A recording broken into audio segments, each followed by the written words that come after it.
নামাজে মিষ্টি অনুভূতি পাওয়ার 12টি গোপন টিপস। 1. উজু মনোযোগ দিয়ে করো, এটা সালাতের প্রথম শান্তি। 2. আজান শুনে হৃদয়ে সাড়া দাও, শুধু জবাব নয়। 3. নামাজে দাঁড়ানোর আগে 10 সেকেন্ড চোখ বন্ধ করে নিয়ত মনে গেঁথে নাও। 4. স্মরণ করো তুমি এখন আল্লাহর সামনে, আর কারো সামনে নয়। 5. প্রতিটি আয়াত ধীরে ধীরে পড়ো, যেন কোরআন তোমার সাথে কথা বলছে। 6. তাসবিহের শব্দ নয়, অর্থ মন দাও। সুবহানাল্লাহ মানে অনুভব করা। 7. রুকু সিজদা দীর্ঘ করো, এই জায়গায় হৃদয় নরম হয়। 8. প্রতিটি সিজদায় নিজের কষ্ট আসা, গুনাহের কথা মনে করো।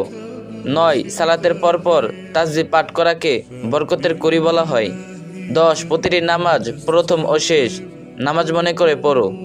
11. মন যখন ছুটে যায় আবার ধীরে আল্লাহু আকবার বলে মন ফেরাও। 12. সালাত শেষে 1 মিনিট নীরব থাকো, যেন হৃদয় আল্লাহর সাথে সংযুক্ত থাকে।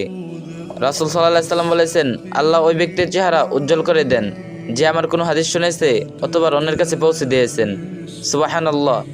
ভিডিওটি শেয়ার করে দিন, আর যে যত পারেন কপি লিঙ্ক করে দিন।